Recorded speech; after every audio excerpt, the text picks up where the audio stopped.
The blizzard hit Tucson, Arizona territory with such unexpected fury in late November 1876 that Olivia Patterson found herself stranded on a mountain trail with nothing but her dead horse and the clothes on her back.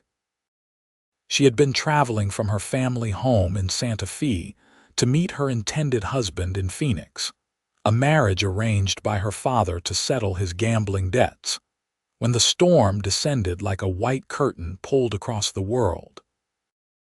The horse had stumbled on ice-hidden rocks, breaking its leg and leaving Olivia no choice but to end its suffering with her small derringer, before watching helplessly as the wind scattered her supplies down the mountainside. She had been walking for hours, her green traveling dress soaked through and freezing against her skin, when she saw the cabin. It sat nestled against a cliff face, smoke rising from its chimney like a beacon of salvation. Olivia stumbled toward it, her fingers blue and numb, her teeth chattering so violently she bit her tongue. She pounded on the door with what little strength remained in her frozen hands. The door opened to reveal a man whose weathered face spoke of years spent under the harsh sun. He stood well over 6 feet tall, with dark hair that touched his collar and eyes the color of storm clouds. His expression shifted from surprise to concern as he took in her condition. "Jesus," he muttered, reaching out to steady her as she swayed. "Get inside before you freeze to death." Olivia tried to speak, to thank him, but her jaw would not cooperate. He pulled her into the cabin and shut the door against the howling wind. The warmth inside felt like needles against her frozen skin. "My name is Fletcher Lawson," he said, already moving to the fireplace to stoke the flames higher. "You need to get out of those wet clothes right now, or you will lose fingers and toes to frostbite." She stood trembling, unable to make her hands work well enough to undo even a single button. Fletcher turned and assessed the situation quickly. Without a word, he went to a chest in the corner and pulled out wool blankets and what looked like an old flannel shirt. "Turn around," Olivia managed to say through chattering teeth. "Madam, I have seen plenty of women in my 32 years, and right now saving your life is more important than propriety," Fletcher said, but he turned his back anyway, holding the blankets ready. "Get those wet things off and wrap yourself in these. I will not look unless you fall, in which case I will catch you." Olivia's frozen fingers fumbled with her buttons. She managed her dress and petticoats, her corset proving nearly impossible until Fletcher, hearing her whimper of frustration, reached back without looking and used his knife to cut through the laces. She gasped, but said nothing. Wrapping herself in the blankets he thrust backward into her hands. "Better?" he asked, still facing away. "Yes," she whispered. "Thank you." He turned then, and she saw his eyes were kind despite the hardness of his features. He looked to be in his early 30s, with the sort of face that had seen both beauty and brutality in the world and chose to acknowledge both. "Sit by the fire," he instructed, guiding her to a chair he pulled close to the hearth. "I will make coffee and something hot to eat." As warmth slowly returned to her body, Olivia watched Fletcher move about the cabin with practiced efficiency. It was a single room, well built and surprisingly clean for a bachelor dwelling. A bed occupied one corner, a table and chairs another, and shelves lined with books and supplies took up most of one wall. Through the window, she could see the storm still raging, snow piling against the glass. "How long will it last?" she asked, accepting the cup of coffee he handed her. "Could be days," Fletcher said, settling into the other chair with his own cup. "This is unusual weather for Arizona territory, even up in these mountains." "Where were you headed?" "Phoenix," Olivia said. "To meet my betrothed." Something flickered across Fletcher's face, but he only nodded. "Lucky man." "A man I have never met," she found herself saying. My father arranged it to pay his debts. Fletcher was quiet for a moment, studying her over the rim of his cup. You do not sound happy about it. Happiness was not part of the arrangement, Olivia said, surprised at her own candor. Perhaps it was the nearness of death that had loosened her tongue, or the strange intimacy of being alone with this man in his cabin while the storm raged outside. What is his name, this man you are to marry? Charles Morton. He owns a dry goods store in Phoenix and is looking for a wife to give him children and manage his household. And what are you looking for? The question startled her. No one had ever asked what she wanted. I am 22 years old, Mr. Lawson. What I want has never been particularly relevant. Fletcher stood and went to the stove where he began preparing a meal. Well, you are stuck with me until this storm passes, Miss Patterson. In my cabin, what you want is very relevant. Are you hungry? She realized she was famished. Yes, very much so. He made beans and bacon, along with cornbread that was surprisingly good. They ate in companionable silence, and Olivia found herself studying him when she thought he was not looking. He had strong hands, scarred from work, and moved with the economy of motion that came from years of living alone. There was a sadness about him, something in the set of his shoulders that spoke of loneliness. Have you lived here long? She asked. 5 years, Fletcher said. I was a ranch hand before that down in Texas. Saved my money and bought this land, built this cabin. I trap during winter, run some cattle during summer. It is a quiet life. A lonely one, he met her eyes. Sometimes, but loneliness is better than being with the wrong person. That night, Fletcher insisted she take the bed while he made a pallet on the floor near the fire. Olivia protested, but he would not hear of it. She lay beneath his quilts, smelling the scent of him in the fabric, pine smoke and leather and something indefinably masculine, and listened to the storm howl outside. She should have been terrified, stranded with a strange man in the wilderness, but instead she felt safer than she had in months. The next morning, the storm still raged. Fletcher checked her fingers and toes for frostbite and declared her lucky to have escaped with only some minor discoloration that would heal. He made breakfast, and they settled into an unexpected routine. He mended tack while she read from his books, discovering he had an impressive collection of poetry and philosophy alongside practical volumes on animal husbandry and trapping. You are well read, she observed. My mother was a schoolteacher back in Missouri, Fletcher said.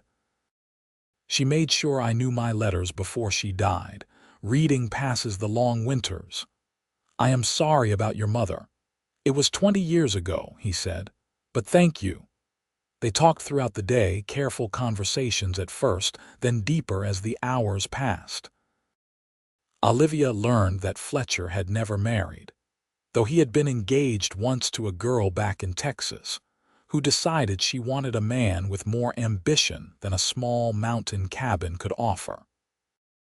Fletcher learned that Olivia had been raised by her father after her mother died in childbirth when Olivia was 10, and that she had essentially run their household in Santa Fe until her father's gambling debts had forced him to sell her into marriage. That is a harsh way of putting it, Fletcher said. It is an honest way of putting it, Olivia replied. Charles Morton paid $500 for the privilege of my hand. I am worth less than a decent horse. You are worth considerably more than that, Fletcher said quietly. The storm continued into the third day. Olivia wore Fletcher's spare clothes, his shirt hanging to her knees, his trousers rolled up at the ankles. They played cards with a worn deck he kept in a drawer, and she discovered he was terrible at poker but excellent at cribbage. They cooked together, her city knowledge of seasonings improving his basic frontier fare. And they talked, endlessly about everything and nothing. On the fourth day, the storm finally broke. Olivia woke to brilliant sunshine streaming through the window and the silence that follows a great snowfall. Fletcher was already up, standing at the door looking out at a world transformed into white. "It will take days for the passes to clear," he said without turning around. "You could be here a week or more." "I should send word to Mr. Morton," Olivia said, though the thought filled her with dread.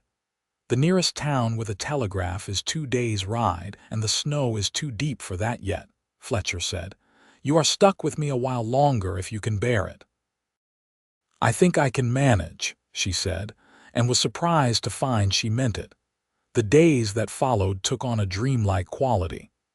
They were snowed in together, dependent on each other for company and survival. Fletcher taught her how to skin the rabbits he caught in his traps, though she proved squeamish at first. She taught him how to make proper biscuits, laughing at his attempts that came out hard as rocks until he got the feel for the dough. "You are a patient teacher," he said, watching her demonstrate the technique again. "You are a willing student," she replied, her hand brushing his as she helped him knead the dough. The contact sent a shock through her that had nothing to do with the cold. Fletcher pulled his hand back as if burned. "I should chop more wood." He spent the next hour outside, and when he came back in, his face was red from more than just the cold. They moved carefully around each other the rest of the day, aware of something building between them that neither dared to name. That night, unable to sleep, Olivia rose and found Fletcher sitting by the fire, staring into the flames. "Cannot sleep either?" she asked. He shook his head. "Too much on my mind." She sat in the chair beside him. "What are you thinking about?" Fletcher was quiet for so long she thought he would not answer. Finally, he said, "I am thinking about how wrong it is for you to marry a man you have never met, to spend your life with someone who sees you as property he purchased." "It is the way of the world," Olivia said. "It is a damn poor way," Fletcher said with sudden vehemence. "You are smart and kind and funny. You deserve someone who sees that, who values you for yourself. Someone like you." The words escaped before she could stop them. Fletcher turned to look at her, his eyes searching her face. "I am a poor mountain trapper with nothing to offer but a small cabin and a quiet life. You deserve more than that too." "What if that is exactly what I want?" Olivia whispered. The air between them crackled with tension. Fletcher reached out slowly, giving her time to pull away, and cupped her face with his calloused hand. "You have been here less than a week. You cannot know what you want." "I know I do not want to marry Charles Morton," she said, leaning into his touch. "I know I have never felt as alive as I do when I am talking with you. I know that the thought of leaving here makes my heart ache in a way I cannot explain." "Olivia," he said, her name a prayer and a plea. She closed the distance between them, pressing her lips to his in a kiss that started gentle and quickly deepened into something fierce and desperate. Fletcher pulled her into his lap, his arms wrapping around her as if he could keep her there forever through will alone. They kissed until they were both breathless, until the fire had burned down to embers. "This is madness," Fletcher said against her hair. "You are promised to another man." "A promise I never made," Olivia said. "My father made it. He sold me like cattle. That is not a promise I am bound to keep." "Morton paid good money. He will not take kindly to being cheated. Then we will return his money." Fletcher pulled back to look at her. "I do not have $500. I have jewelry," Olivia said. "Things my mother left me. They are worth at least that much. We can send them to him with a letter explaining that I cannot fulfill the arrangement." "And then what?" Fletcher asked. "What will you do?" Olivia met his eyes steadily. "I would like to stay here if you will have me, not as your property or your obligation, but as your partner, your equal." Fletcher searched her face, and she saw hope and fear warring in his expression. "You do not know what you are asking. Winters here are hard. The cabin is small. It is a lonely, difficult life. I have had an easy life surrounded by people and I was miserable, Olivia said. Give me a hard life with you and I will be happy. He kissed her again, softer this time, reverent. You are sure? I have never been more sure of anything. They spent the rest of the night talking, planning, dreaming. Fletcher told her about his hopes to expand his herd, maybe build a larger cabin someday. Olivia told him about her love of gardening, how she wanted to plant vegetables and flowers in the spring. They talked until dawn painted the sky pink and gold, and then Fletcher made her go sleep in the bed while he dozed in his chair. When Olivia woke that afternoon, she found Fletcher outside working to clear a path through the snow. She dressed in her own clothes, now dry and mended, and joined him.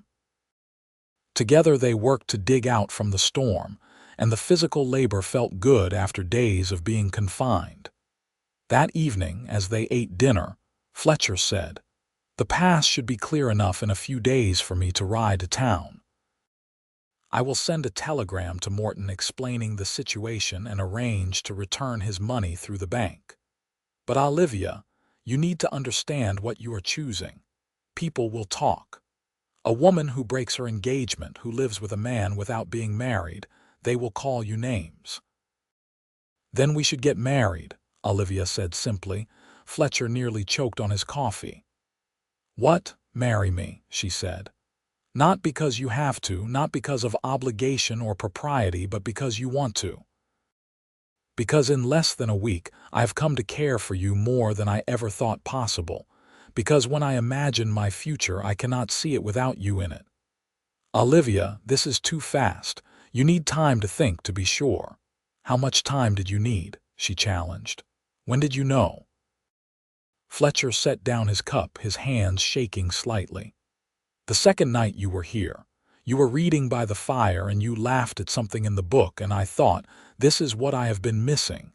This is what I want for the rest of my life. Then why are we waiting?" He came around the table and pulled her to her feet, holding her close.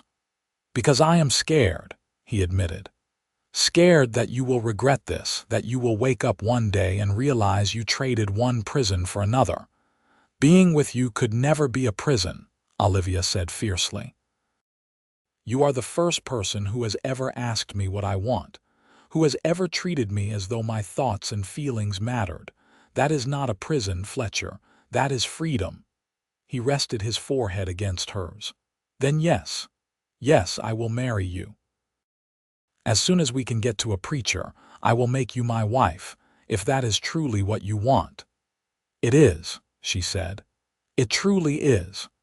They were married 3 weeks later in Tucson by a circuit preacher, with the owner of the general store and his wife as witnesses.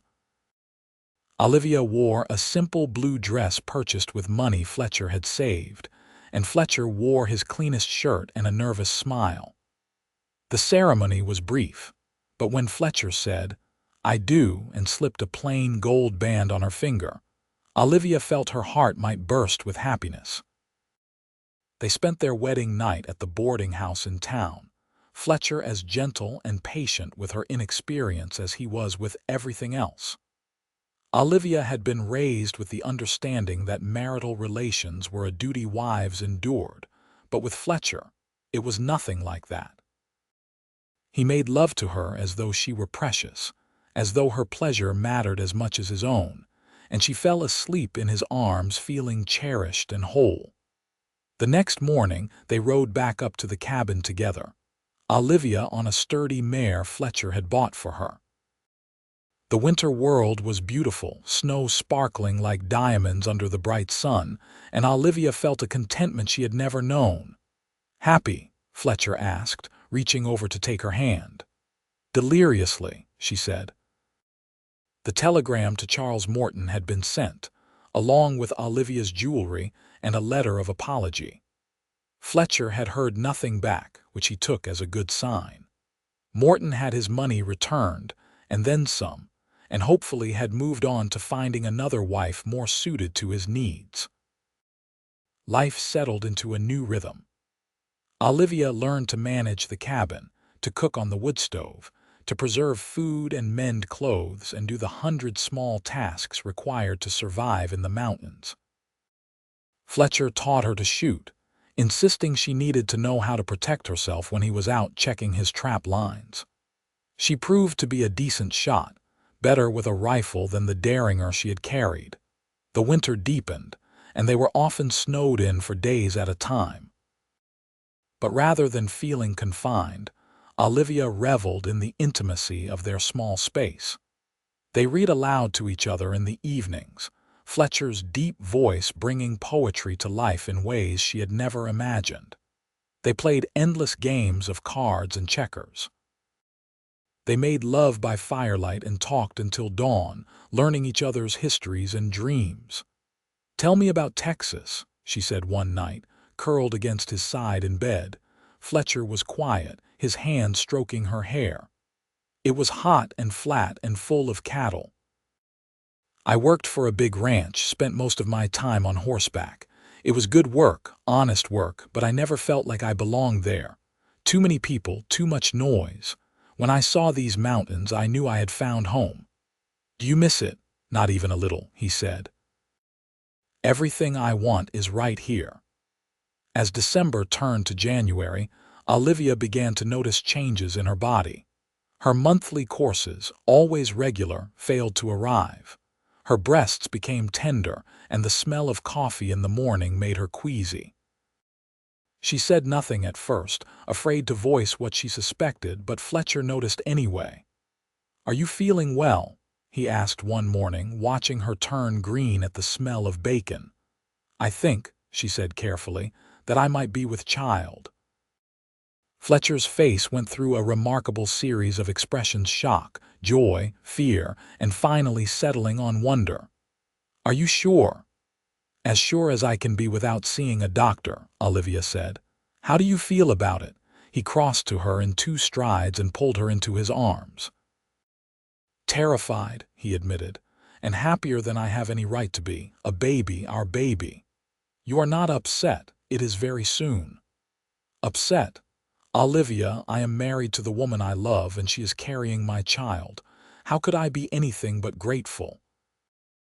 The knowledge of the baby changed things in subtle ways. Fletcher became even more protective, insisting Olivia rest more, refusing to let her do heavy work. She indulged him mostly, knowing his concern came from love, though she put her foot down when he tried to forbid her from going outside at all. "I am pregnant, not made of glass," she said. "I need fresh air and exercise. The snow is deep and you could fall." "Then walk with me and catch me if I do," she countered. They compromised, taking short walks together around the cabin every afternoon when the weather permitted. Fletcher held her arm as though she might break, but he learned to trust that she knew her own limits. As winter gave way to early spring, the snow began to melt and the world turned muddy. Olivia's pregnancy became more obvious, her belly rounding under her dresses. Fletcher rode to town for supplies and returned with fabric for baby clothes and a carved wooden cradle made by the carpenter there. "It is beautiful," Olivia said, running her fingers over the smooth wood. "Not as beautiful as you," Fletcher said, pulling her close and resting his hand on her growing belly. "How are you feeling?" "Fat and tired and happier than I ever imagined possible," she said honestly. In March, the first green shoots began to appear through the melting snow. Olivia, desperate to be outside after the long winter, began planning her garden. Fletcher helped her turn the soil in a sunny spot near the cabin, and together they planted seeds for vegetables and herbs. "I want flowers too," Olivia said. "Roses and wildflowers and anything that will grow at this altitude." "Then you shall have them," Fletcher promised. The physical work of gardening felt good, and Olivia threw herself into it with enthusiasm. She was planting beans one afternoon in early April when she felt movement in her belly for the first time, a flutter like butterfly wings. She gasped and sat back on her heels, her hand flying to her stomach. Fletcher, who had been working nearby, was at her side in an instant. "What is wrong?" "Are you hurt, the baby?" she said, tears streaming down her face. I felt the baby move. The wonder on his face matched her own. He placed his hand beside hers on her belly and waited, patient and still. After a moment, the flutter came again and his eyes went wide. "That is our baby," he said, his voice rough with emotion. "That is our baby," she agreed. As spring deepened into May, Olivia bloomed along with her garden. Her energy returned and she spent hours outside, tending her plants and exploring the land around the cabin. Fletcher's cattle, lean from the winter, began to fill out on the new grass, and he spent his days mending fences and checking on the herd. They fell into new patterns, working side by side during the day and falling into bed exhausted at night. Olivia's body continued to change, her belly growing large enough that she could no longer see her own feet. Fletcher seemed fascinated by the transformation, often simply watching her move about the cabin with an expression of such love it made her heart ache. "What are you staring at?" she asked one evening, catching him watching her as she prepared dinner. "My wife," he said simply. "My beautiful, strong, incredible wife who left everything she knew to build a life with me in these mountains. Sometimes I still cannot believe you are real." She crossed to him and took his face in her hands. "I am real and I am yours, and I have never been more certain of anything than I am of this, of us." He kissed her softly, reverently, and she felt the baby kick between them, making them both laugh.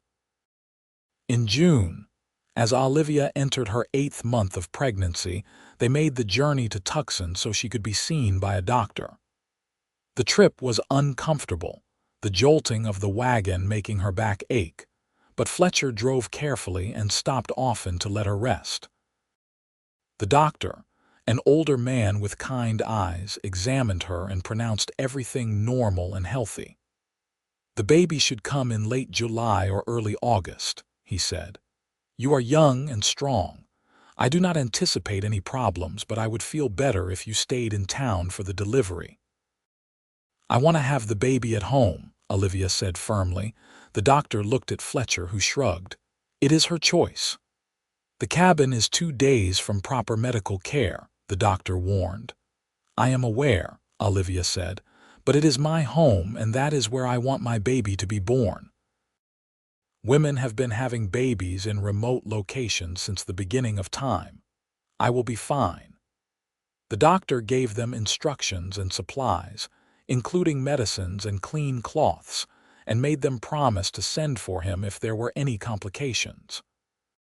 Fletcher also arranged for the wife of the general store owner, a woman named Martha who had delivered several babies, to come stay with them when Olivia's time grew near. They returned to the cabin in early July, and Olivia nested with determined energy. She washed every piece of fabric in the house, organized the supplies, and prepared meals that could be easily reheated. Fletcher watched her with mingled amusement and concern. "You need to rest," he said, gently taking a stack of blankets from her arms. "I will rest when the baby comes," she said. "Right now, I need everything to be ready." He knew better than to argue with her. Instead, he helped however he could, following her increasingly specific instructions about where things should go and how they should be arranged. Martha arrived on July 20th, a plump, cheerful woman in her 50s who immediately took over the cabin with maternal efficiency. She and Olivia got along well, and Fletcher found himself relegated to outdoor work while the women prepared for the birth. "First babies can take their time," Martha said. "Could be any day now, could be 3 weeks. Best to be patient." Olivia went into labor on the evening of July 28th. She had been feeling restless all day, unable to settle, and when the first pain gripped her, she knew immediately what it was. "Fletcher," she called, and he was at her side in an instant. "Is it time?" She nodded, breathless as another contraction rolled through her. Martha took charge with practiced calm, sending Fletcher to boil water and prepare the bedroom while she helped Olivia into a nightgown. The labor progressed slowly through the night, Olivia walking when she could, resting when she must, while Fletcher held her hand and murmured encouragement. "You are doing so well," he said, wiping her forehead with a cool cloth. "So strong, so brave." "I do not feel strong," she gasped as another contraction peaked. "You are the strongest person I have ever known," he insisted. By dawn, the contractions were coming fast and hard, and Martha declared it was time to push. Olivia bore down with all her strength, Fletcher supporting her back, his presence the anchor she needed to keep going when exhaustion threatened to overwhelm her. "One more," Martha encouraged. "I can see the head. One more big push." Olivia gathered what felt like the last of her strength and pushed, crying out with the effort. She felt a sensation of release, and then a new sound filled the cabin, the thin, wavering wail of a newborn. "It is a boy," Martha announced, lifting the squalling infant and wrapping him quickly in a clean blanket. "A fine, healthy boy." Olivia collapsed back against Fletcher, tears streaming down her face as Martha placed the baby in her arms. He was red and wrinkled and perfect, with a dusting of dark hair and eyes that seemed to look right at her. "Hello, little one," she whispered. "I am your mother." Fletcher, his own face wet with tears, reached out a tentative finger to touch the baby's tiny hand. The infant's fingers immediately curled around it, gripping tight. "He is perfect," Fletcher said, his voice breaking. "You are perfect. God, Olivia, I love you so much." "I love you too," she said, leaning her head against his shoulder while they both marveled at the miracle they had created. They named him Thomas, after Fletcher's father, with the middle name of James for Olivia's grandfather. Martha stayed for a week, helping Olivia learn to nurse the baby and recover from the birth. Fletcher proved surprisingly adept at caring for his son, changing nappies and walking the floor with him when he fussed, singing old cowboy songs in his rumbling voice until Thomas settled. "You are a natural," Olivia said, watching him cradle their son with such gentle confidence. "I am terrified," Fletcher admitted. "He is so small, so fragile. What if I do something wrong?" "You will not," Olivia said. "You are a wonderful father already. Look how content he is with you." Indeed, Thomas had fallen asleep in Fletcher's arms, his tiny face peaceful. Fletcher looked down at his son with such love that Olivia felt her heart might overflow. As summer turned to autumn, they fell into new rhythms as a family. Thomas proved to be a good baby, quick to smile and generally content unless he was hungry or tired. Olivia's body slowly recovered from the birth, and she found joy in the simple routines of caring for her son.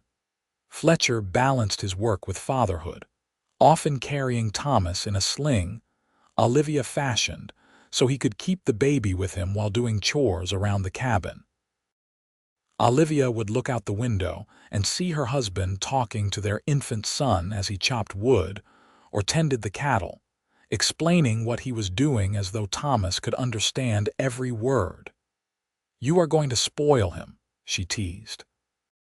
"Impossible to spoil a baby with love," Fletcher replied, dropping a kiss on Thomas's head. The garden Olivia had planted in the spring flourished, providing them with fresh vegetables through the summer and into fall. She preserved what they did not eat, filling the shelves with jars of beans and tomatoes and pickles. The roses she had planted bloomed in brilliant reds and pinks, and she picked them to fill the cabin with their sweet scent. One evening in late September, as they sat together on the porch watching the sun set, Thomas asleep between them in his cradle, Olivia said, "Do you remember what you said to me that first night? That loneliness is better than being with the wrong person." "I do," Fletcher said. "I understand now what you meant," she said. I was so lonely in Santa Fe, surrounded by people who did not see me, who did not care what I thought or felt. I would have been even lonelier married to Charles Morton, living a life that was not my own. But here, with you, I am never lonely. Even when you are out with the cattle all day, even when I am alone with Thomas, I feel connected to you. I feel seen and known and loved. Fletcher reached for her hand. That storm last November was the best thing that ever happened to me. I know that is a terrible thing to say. You could have died, but it brought you to me. It gave me everything I never dared to hope for. It was not the storm, Olivia said softly. It was you. You saved me, Fletcher, not just from freezing, but from a life that would have killed my spirit. You gave me a home and a family and a reason to be happy. You saved me right back, he said. I was just existing before you came, going through the motions of living without really being alive. You changed everything. They sat in comfortable silence, watching the stars emerge one by one in the darkening sky. Thomas stirred and made a small sound, and Olivia picked him up, holding him close. I was dependent on you last winter, she said, continuing a thought that had been forming in her mind. I needed you to survive the cold, to have shelter and food and warmth. But now, in spring and summer and into fall, I depend on you for different reasons. I need your love, your partnership, your presence in my life. I choose to need you, and that makes all the difference. Fletcher pulled her close, careful of the baby between them. And I choose to need you. Every single day, I choose you and this life we are building together. As October arrived, bringing cooler temperatures and the brilliant colors of autumn, Olivia reflected on how much her life had changed in less than a year. She had gone from a frightened girl facing a loveless marriage to a woman confident in her own strength and choices. She had a husband who valued her, a son who depended on her, and a home she had helped create. The cabin itself had changed too. Olivia's touches were everywhere: curtains at the windows, flowers in jars on the table, Thomas's cradle in the corner. Fletcher had built her more shelves for her books and her preserves, and was planning an addition to the cabin for next spring to give them more room as Thomas grew. They made a trip to Tucson in mid-October to stock up on supplies before winter set in. The general store owner's wife, Martha, exclaimed over how much Thomas had grown and insisted on giving them a set of knitted baby clothes she had made. "You look well," she said to Olivia. "Happy." "I am," Olivia said simply. "Very happy." On the ride back to the cabin, Thomas bundled warmly in her arms. Olivia looked at the mountains rising around them and felt a fierce love for this wild, beautiful place. It was harsh and demanding, requiring strength and resilience to survive, but it was also honest and true. There was no pretense here, no social games or artificial rules, just the land and the weather and the simple realities of life. "What are you thinking about?" Fletcher asked. "About how this place reflects you," Olivia said. "Strong and honest and beautiful in ways that are not always obvious at first glance. About how lucky I am that a blizzard brought me to your door." "Our door," Fletcher corrected. "This is as much your home as mine. More, maybe. You are the one who turned a cabin into a home, who made it a place worth coming back to at the end of the day." November arrived, bringing with it the first snows of winter. Olivia stood at the window, watching the flakes fall, and remembered the terror of the previous year's storm. It felt like a lifetime ago, as though that frightened girl on the mountain trail had been someone else entirely. "You have any regrets?" Fletcher asked, coming to stand beside her with Thomas in his arms. The baby was 4 months old now, alert and curious, his eyes tracking the falling snow. "Not a single one," Olivia said. "Do you?" "Only that I did not find you sooner," he said. "But then, maybe the timing was exactly right. Maybe we both needed to be ready for each other." That night, after Thomas was asleep in his cradle and the fire was banked for the night, Fletcher and Olivia lay in bed together, her head on his chest, his hand stroking her hair. "I want more," Olivia said quietly. "More what? More children. More years. More of this life with you.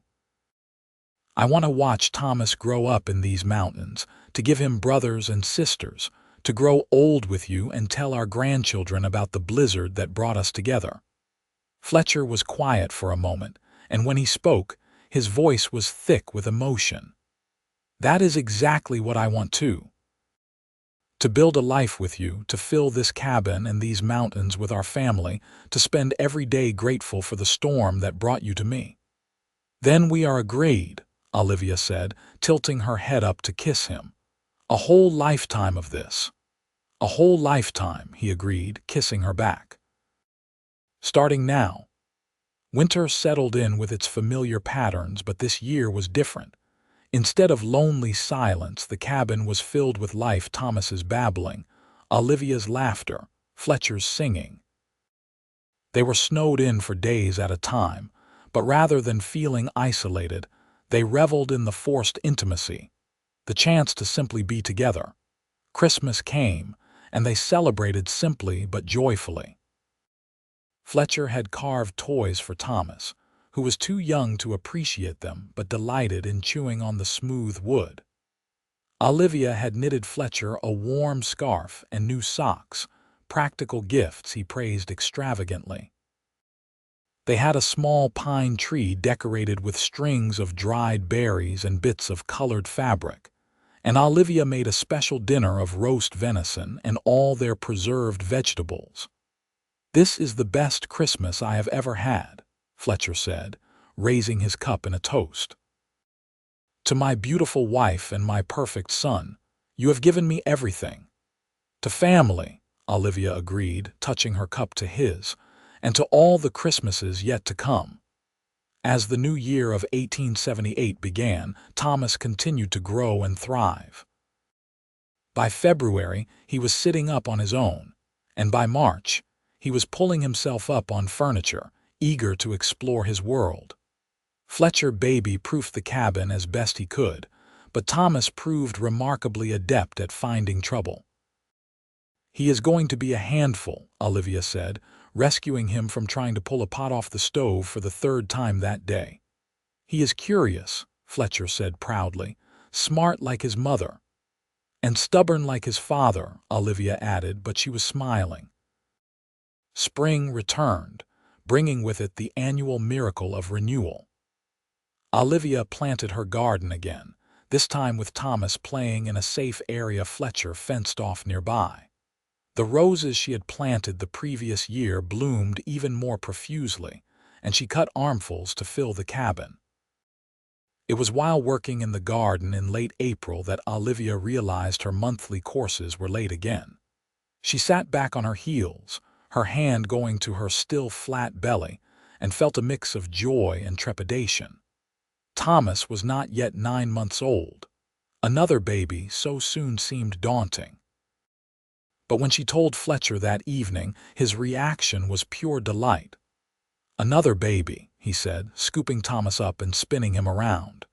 "You are going to be a big brother, little man," Thomas shrieked with laughter, and Olivia felt her concerns melt away. They would manage. They always did.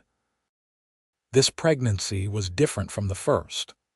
Olivia was more tired, chasing after an active infant while her body changed to accommodate another.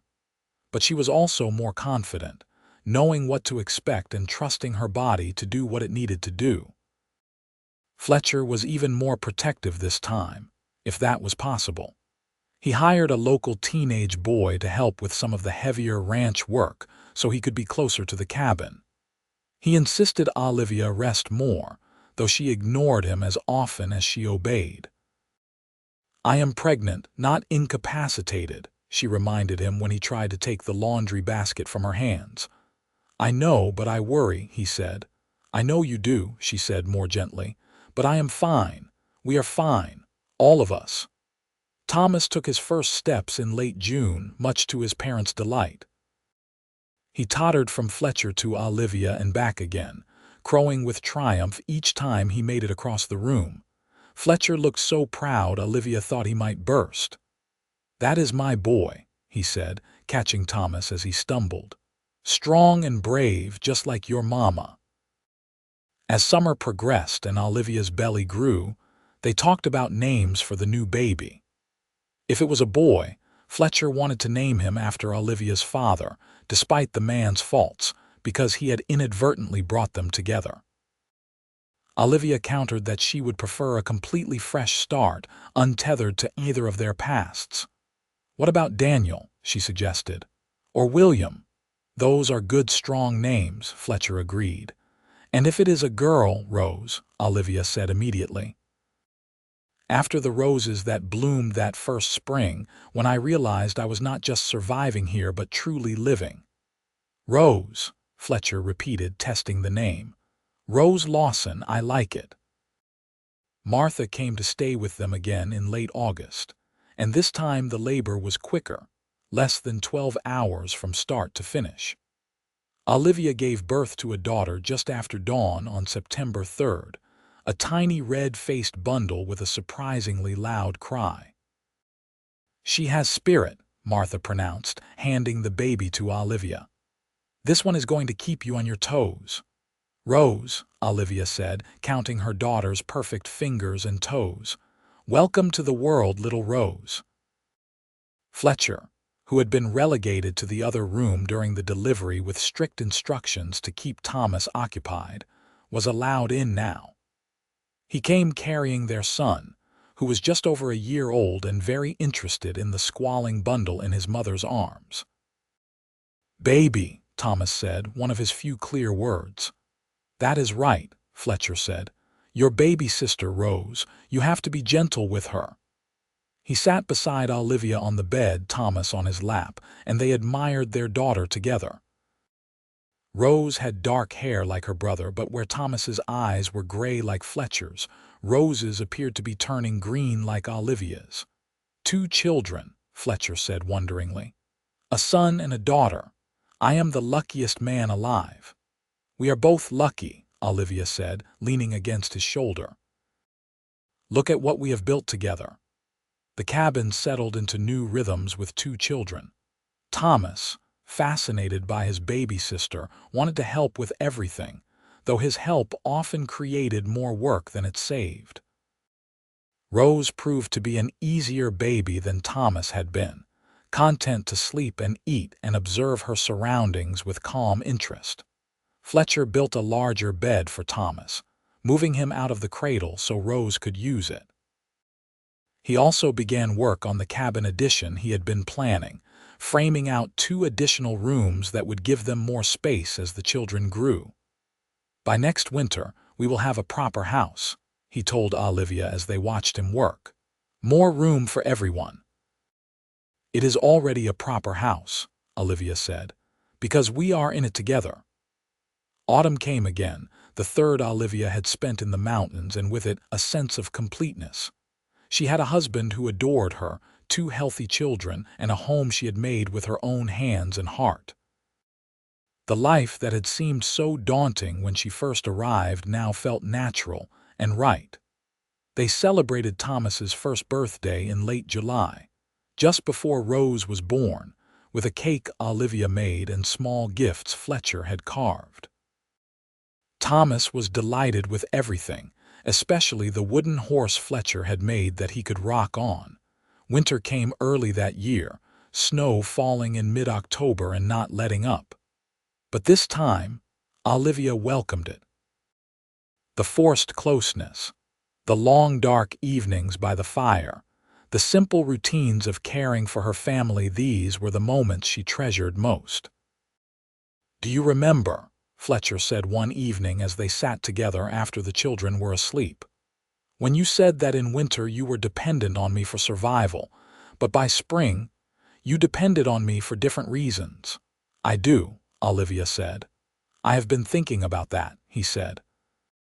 "About how dependence is not always a bad thing, how choosing to need someone is different from being forced to need them. We depend on each other now, You and I and Thomas and Rose. We are all interconnected, all necessary to each other. Like a family should be, Olivia said. Like a family should be, he agreed. Based on choice and love, not obligation or duty. As 1879 arrived and then progressed through its seasons, the Lawson family continued to grow and thrive. The cabin addition was completed, giving them a bedroom for the children and a separate room that could serve as either another bedroom or a proper sitting room. Fletcher's cattle herd expanded, and he hired 2 ranch hands to help manage them, young men from Tucson who were learning the trade. Olivia's garden flourished, and she began trading her preserved vegetables and her roses with other families in the area, building a small but steady income of her own. She also began teaching Thomas his letters, using the books Fletcher had collected over the years. "He is so young," Fletcher protested when she started. "He is barely 2. He is ready," Olivia insisted. "Look how interested he is." Indeed, Thomas seemed fascinated by the books, pointing at pictures and asking endless questions. By his 2nd birthday in July, he could recognize several letters and was beginning to form simple words. Rose, meanwhile, grew into a cheerful, determined toddler who wanted to do everything her brother did. Where Thomas was cautious and thoughtful, Rose was bold and impulsive, already showing signs of the independent spirit that would define her. "She is like you," Fletcher told Olivia, watching Rose stubbornly try to climb onto a chair that was too tall for her. Brave and refusing to let obstacles stop her. "Then God help us both," Olivia said, but she was laughing as she went to help her daughter. In the fall of 1879, Olivia discovered she was pregnant again. This time, she and Fletcher received the news with calm happiness rather than surprised joy. They were becoming experienced parents now, confident in their ability to handle whatever came. 3 children, Fletcher marveled. "We are building quite a family." "Is that all right with you?" Olivia asked. "I know this is not what you planned when you built this cabin for yourself all those years ago." Fletcher pulled her close, his hand resting on her still flat belly. "This is better than anything I could have planned. You and our children, this life we are building together, it is everything I never knew I wanted." This pregnancy was easier than the previous 2, despite Olivia being busy with 2 young children. She felt healthy and energetic, able to keep up with Thomas and Rose's demands while preparing for another baby. The winter of 1879 to 1880 was mild, with less snow than usual and warmer temperatures. Fletcher took advantage of the good weather to make improvements to the ranch, building better shelters for the cattle and expanding the pastures. The ranch hands he had hired proved reliable and skilled, and Fletcher began to talk about possibly taking on more men and growing the operation further. "We could build a real ranch," he said one evening, showing Olivia sketches he had made. "Not huge, but big enough to provide well for our family to have something to pass on to our children." "I think that is a wonderful idea," Olivia said. "You have worked so hard. You deserve to see it grow." Their 3rd child, another boy, was born in late May of 1880. The labor was quick, less than 6 hours, and the baby arrived healthy and squalling. They named him James, after Olivia's grandfather, and he proved to be the easiest of their 3 children, content and calm from the very beginning. Thomas, now almost 3, was very interested in his new baby brother. Rose, approaching 2, was less impressed, more concerned with maintaining her parents' attention than welcoming the newcomer. But gradually she warmed to James, bringing him her toys and singing him nonsense songs she made up. Fletcher looked at his family, his wife and 3 children, and felt a contentment so profound, it sometimes overwhelmed him. He had gone from a lonely cowboy living in isolation to a husband and father, the center of a thriving family and growing ranch. All because of a blizzard 4 years ago that had brought a frightened young woman to his door. "What are you thinking about?" Olivia asked, finding him standing in the doorway watching the children play. "About how grateful I am," he said. "For the storm, for you, for all of this." She slipped her arm around his waist, leaning against him. "I am grateful too, every single day." As summer turned to fall and then to winter again, the Lawson family settled into their established rhythms. Thomas continued his lessons with Olivia, proving to be a quick learner with a particular interest in animals and the natural world. Rose developed a love of helping Fletcher with the ranch work, toddling after him and imitating everything he did. James grew into a happy baby who rarely fussed and seemed content to observe the chaos around him with calm interest. Fletcher's ranch continued to expand. By 1881, he employed 5 ranch hands and ran over 200 head of cattle. The income was good, allowing them to make improvements to the house and to save for the children's futures. Olivia's garden and preserves business also grew, and she began teaching other women in the area her techniques, forming friendships that enriched her life beyond her immediate family. On their 5th wedding anniversary in January of 1882, Fletcher gave Olivia a beautiful music box he had ordered from a catalog, made of polished wood with intricate inlays. When wound, it played a sweet melody that reminded Olivia of her childhood. "It is beautiful," she said, tears streaming down her face. "But you should not have spent so much." "You deserve beautiful things," Fletcher said. "You gave up everything for me for this life. The least I can do is give you small luxuries when I can." "I did not give up anything," Olivia insisted. "I traded a life of luxury that felt like a prison for a life of simplicity that feels like freedom. I would not change a single thing." That spring, as Olivia worked in her garden and watched her children play in the sunshine, she thought about the journey that had brought her here. 5 years ago, she had been on her way to marry a stranger, desperate and afraid, seeing no way out of the trap her father had set for her. Then a storm had come, and with it, salvation. Fletcher had saved her life that first night, giving her shelter and warmth and safety. But over the months that followed, she had realized she needed him for so much more than mere survival. She needed his kindness, his respect, his partnership. She needed the way he saw her as a person with thoughts and dreams and value beyond her usefulness. And somewhere along the way, need had transformed into love. Not the desperate, dependent love of someone who had no other choice, but the free, chosen love of someone who could stand on her own but chose not to. She depended on Fletcher still, but now it was a mutual dependence, a partnership of equals who made each other better and stronger. Thomas was 5 now, tall for his age and already showing signs of inheriting his father's quiet strength. Rose was 4, beautiful and fierce and absolutely fearless.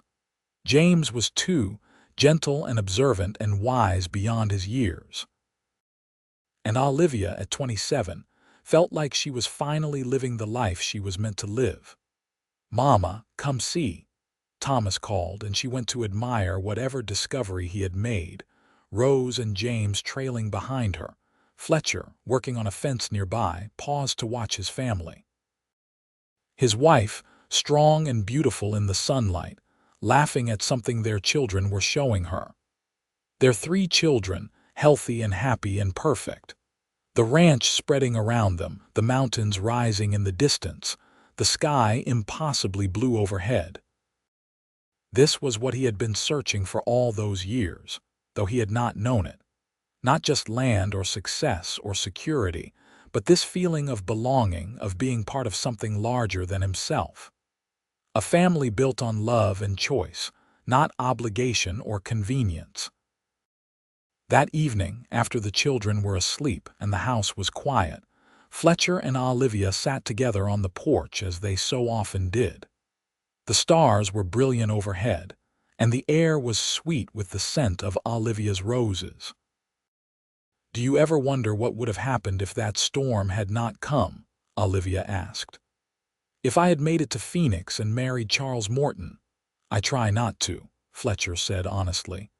"The thought of you with someone else, unhappy and unfulfilled, it makes my chest ache." "I wonder sometimes," Olivia admitted. "Not because I wish things had been different, but because I want to appreciate how lucky we are. If the storm had been smaller, if I had found a different cabin, if you had turned me away, or I had been too afraid to stay, any of those things could have happened, and we would have missed each other completely." Fletcher pulled her closer. "But none of those things happened. The storm came, you found my cabin, I took you in, and you chose to stay. We found each other, Olivia. Against all odds, we found each other. And I would find you again," she said fiercely. "In any life, any circumstance, I would find you and choose you and build this life with you." "And I would do the same," he promised. "Every single time." They sat in comfortable silence, watching the stars wheel slowly across the sky. Inside the house, their children slept safely. Around them, the ranch they had built together stood solid and strong.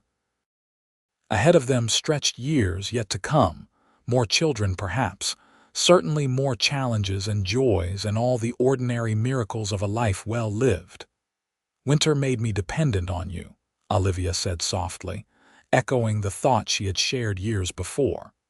"I needed you to survive the cold. But by spring, I depended on you for different reasons. I needed your love, your partnership, your presence in my life. And now, 5 years later, that is still true. I still depend on you, but now it is because I cannot imagine my life without you in it. Not because I could not survive alone, but because I do not want to." Fletcher kissed her forehead, her cheeks, finally her lips. "And I depend on you the same way. You are my partner, my love, my best friend. You took a lonely cowboy living in isolation and gave him a family, a purpose, a reason to be grateful for every new day. I love you, Olivia Lawson, more than words can ever express." "I love you too," she whispered, "today and always." As the months and years continued to unfold, the Lawson family grew and thrived in their mountain home. Fletcher's ranch became one of the most successful in the territory, known for quality cattle and fair dealing. Olivia's garden expanded to include a small orchard, and her preserves and roses became sought after throughout the region. Thomas grew into a serious, thoughtful boy with his father's quiet strength and his mother's sharp mind.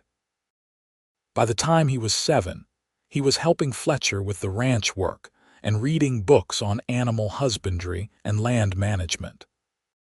Rose remained bold and adventurous, equally comfortable in the saddle or helping her mother in the kitchen, refusing to be limited by anyone's expectations of what a girl should or should not do. James developed a talent for music, able to pick out tunes on a harmonica Fletcher bought him and singing in a clear, sweet voice that brought tears to Olivia's eyes. In 1883, Olivia gave birth to their 4th child, another daughter they named Grace. She had Fletcher's dark hair and Olivia's green eyes, and from the moment she could walk, she followed Rose everywhere, determined to keep up with her older sister. The cabin that had once seemed small now sprawled across a large area, with additions built as the family grew. There were proper bedrooms for all the children, a spacious kitchen where Olivia could work and teach her daughters to cook, a sitting room with a fireplace where they gathered in the evenings, and Fletcher's office, where he managed the ranch accounts. By 1885, Fletcher employed a dozen ranch hands and ran over 500 head of cattle. The profits allowed him to hire a tutor for the children, a young woman from Boston who had come west for adventure and stayed for the opportunity to shape young minds. Thomas, Rose, James, and Grace all flourished under her instruction, showing aptitude in different areas, but all sharing their parents' intelligence and curiosity. Olivia, now 30 years old, looked in the mirror one morning and saw a woman utterly transformed from the frightened girl who had arrived at Fletcher's cabin 9 years before. She was stronger now, both physically from the demands of frontier life and emotionally from the confidence that came with knowing she had built something meaningful with her own hands and heart. She thought often of her father, who had died the previous year without ever knowing about his grandchildren. She had written to him once, years ago, explaining her choice and asking for his understanding. He had never replied, and she had made peace with that silence.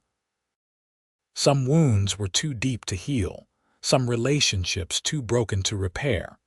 But she had built new family, stronger bonds forged in love rather than blood. Martha, who had helped deliver her babies, was like a mother to her now. The other ranch wives in the area were sisters of choice, women who understood the challenges and joys of frontier life. And Fletcher's ranch hands, many of whom had been with them for years, were like brothers and cousins, part of the extended family that made their lives full and rich. On a beautiful spring day in 1886, 10 years after they had first met, Fletcher and Olivia renewed their wedding vows in a ceremony attended by everyone they knew. Thomas, now 9, stood up as his father's best man. Rose, 8, was her mother's attendant of honor. James, 6, and Grace, 3, served as witnesses along with what seemed like half the territory. 10 years ago, Fletcher said, taking Olivia's hands in his, a blizzard brought you to my door and you changed my life forever. You took a lonely cabin and made it a home. You took a solitary cowboy and made him a husband and father. You gave me everything I never knew I needed. And you saved me, Olivia replied, tears streaming down her face. Not just from the storm, but from a life that would have killed my spirit. You saw me when no one else did. You valued me when I did not value myself. You gave me the freedom to become who I was meant to be. They kissed as their children cheered and their friends applauded, and Olivia felt her heart overflow with happiness.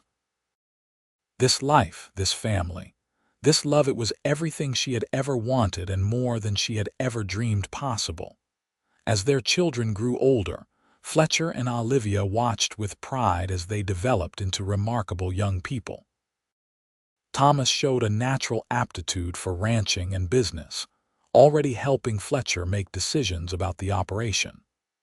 Rose surprised everyone by developing an interest in medicine after helping Martha deliver several babies and saving a ranch hand's life when he was injured in an accident. James's musical talent blossomed, and he began teaching other children in the area, building a small music program. Grace, the youngest, showed signs of her mother's love of growing things, spending hours in the garden and experimenting with different plants and techniques. The years passed in a blur of ordinary miracles, birthdays and holidays, births and deaths, triumphs and challenges. Fletcher's hair began to gray at the temples, and lines appeared around Olivia's eyes from years of squinting in the bright mountain sun. But their love only deepened, seasoned by time and trials into something unshakable. In 1890, when Thomas was 13 and announced he wanted to attend university to study veterinary medicine, Fletcher and Olivia supported his decision despite knowing they would miss him terribly. In 1892, Rose declared her intention to become a doctor, a virtually unheard of ambition for a woman, but one her parents encouraged without hesitation. "If anyone can do it, you can," Olivia told her fierce, determined daughter. "You taught me that," Rose said. "You and Papa both. You showed me that the life you are born into does not have to be the life you live, that you can choose something different if you are brave enough." James decided to stay close to home, opening a music school in Tucson and bringing culture and beauty to the rough frontier town. Grace, showing her mother's practical nature, began studying agriculture and land management, determined to help the ranch continue to thrive. As Fletcher and Olivia entered their 40s, they found themselves with more time together as their children pursued their own dreams. They took long rides into the mountains, just the two of them, reminiscing about the early days of their marriage. They sat on the porch in the evenings, holding hands and watching the sunset paint the sky in brilliant colors. "You ever regret it?" Fletcher asked one evening in 1895, 19 years after they had met. "Giving up a life of comfort in the city for this hard life in the mountains." Olivia looked at him, her hair now streaked with silver, her face lined with age and experience, her eyes still as green and sharp as ever. "Not for a single second," she said. "This life with you has been the greatest adventure I could have asked for. Every challenge we faced together. Every joy we experienced, we shared. That is worth more than all the comfort in the world." "I love you," Fletcher said, as he had said countless times over the years. "More than on the day I married you, which I would not have thought possible." "I love you too," Olivia replied, "today and always." In 1898, Thomas graduated from veterinary school and returned home to set up practice, serving the ranchers and farmers throughout the territory. Rose defied all expectations by being accepted to medical school, one of only a handful of women in the entire country to achieve such a distinction. James's music school thrived, enriching the lives of dozens of children. And Grace, at 15, was already managing significant portions of the ranch operation, showing a head for business that rivaled her father's. Fletcher, now in his mid-50s, began to slow down, allowing Thomas and Grace to take on more responsibility for the ranch. He and Olivia spent more time traveling, visiting Rose at her school, attending James's concerts, taking trips to see the changing face of the West as the 19th century drew to a close. "We have lived through remarkable times," Olivia said as they stood at the Grand Canyon in 1899, marveling at its beauty. "The frontier is closing. The world is modernizing. Everything is changing." "Some things never change," Fletcher said, pulling her close. "Like how much I love you. That will be constant until my last breath and beyond." As the new century dawned in 1900, the Lawson family gathered at the ranch to celebrate. Thomas, now 23, had recently married a local girl and was expecting his first child, making Fletcher and Olivia grandparents for the first time. Rose, 21, was in her final year of medical school, preparing to return to Arizona to open a practice serving women and children. James, 19, had just completed a concert tour of the major cities in the West, spreading his music and his joy far and wide. Grace, 17, was preparing to attend university to study agriculture, determined to bring modern techniques to the family ranch. Looking around at her children and their accomplishments, at her husband still handsome despite the silver in his hair and the lines on his face, at the home they had built together over 24 years of marriage, Olivia felt a contentment so profound it made her chest ache. "What are you thinking about?" Fletcher asked, finding her standing alone on the porch after the celebrations had wound down. "About a blizzard 24 years ago," she said. "About a frightened girl who stumbled to a cabin door and the lonely cowboy who opened it. About how that moment changed everything." Fletcher wrapped his arms around her from behind, resting his chin on top of her head. "Best decision I ever made, opening that door. Best thing that ever happened to me, that storm," Olivia agreed. "I was dependent on you then for survival. And I depend on you still, but for all the right reasons. Because you are my partner, my love, my best friend, because life is better with you in it. And it always will be, Fletcher promised. For however many years we have left, we will face them together. They stood together on the porch, watching the stars emerge in the darkening sky, surrounded by the ranch and the family and the life they had built from nothing more than a chance meeting during a winter storm. Behind them, in the house, their children's laughter rang out. Before them, the mountains rose eternal and beautiful, witnesses to all they had created. It had been 24 years since winter had made Olivia dependent on a lonely cowboy. 24 years since spring had transformed that dependence into something far deeper and more meaningful. And in all those years, through all the challenges and triumphs, one truth had remained constant. They had chosen each other, and that choice had made all the difference. As they stood together under the stars, Fletcher and Olivia knew that whatever the future held, grandchildren and great-grandchildren, the continued transformation of the West, the joys and sorrows of growing old together, they would face it as they had faced everything else. Together, as partners and equals, bound by a love that had been forged in the crucible of necessity and tempered by time into something unbreakable, the lonely cowboy had found his home. The frightened girl had found her strength. And together, they had built a legacy that would endure long after they were gone, a family, a ranch, a love story for the ages.